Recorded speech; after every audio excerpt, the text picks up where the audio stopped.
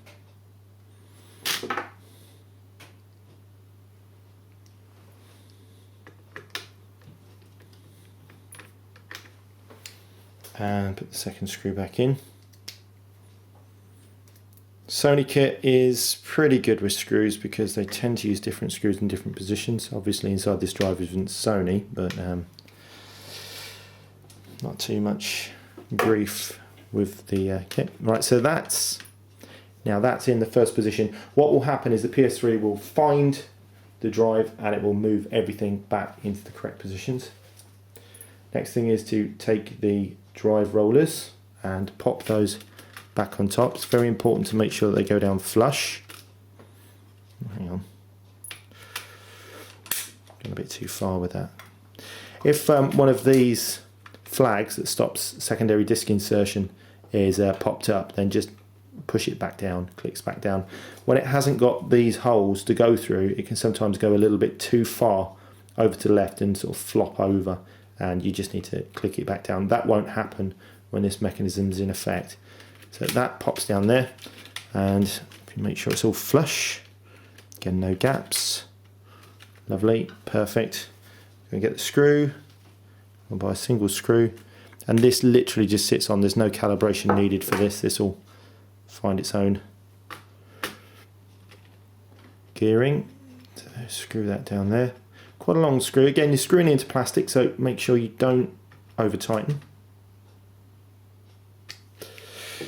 Now the real test here is that when you pop the top back on, it should just fit perfectly with no gaps down the side. So on the top, perfect. If this is out of alignment, you'll find it doesn't sit properly and you'll have gaps down the side, but that's absolutely perfect. So just put the 1, 2, 3, 4, 5 screws back in and replace the drive into the PlayStation 3. This is of course all assuming that this drive works, because I didn't test it before. I just cracked on, took it on face value that the chap was honest and trustworthy. Oh, more fool me. I lie. So case back on. Okay, again just the reverse of what we did before. 3 black screws in here.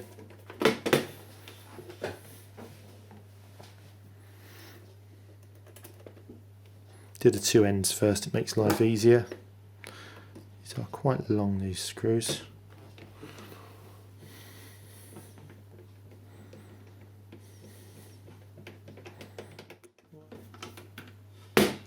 And the last silver screw will go into this hole here.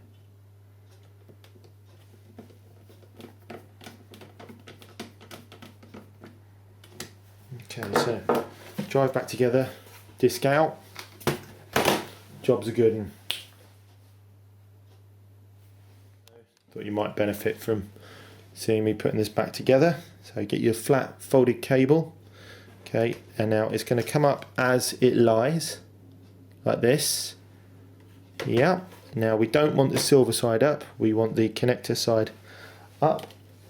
The connector is actually flattened down a bit there, so I'll just pop it back up again. And we want to open it out so that the blue side is up. Now, if you see on here, I've got the guiding strip, which is telling me where I need to be. Okay, these don't feed in terribly far. Pop that down like that. That is done. Okay, and now when we go back to get, you see that actually then folds the way that it was. Make sure you haven't pulled on this at all under here and pulled that out. Okay, pop that into its locating positions. Power back in to the board. Again, this will only go one way, so no worries really there. Just trying to keep my fingers clear so you can see. Push that in. Okay, and this goes back underneath this retaining lug. Okay. So I've edited out putting the whole machine back together because it was already long, and I thought that even you guys would get bored with that. So it is really just reverse the earlier steps. So loading test. Here we go. Oh. Power on. I've only got 2 minutes left on the video camera, so FIFA 14.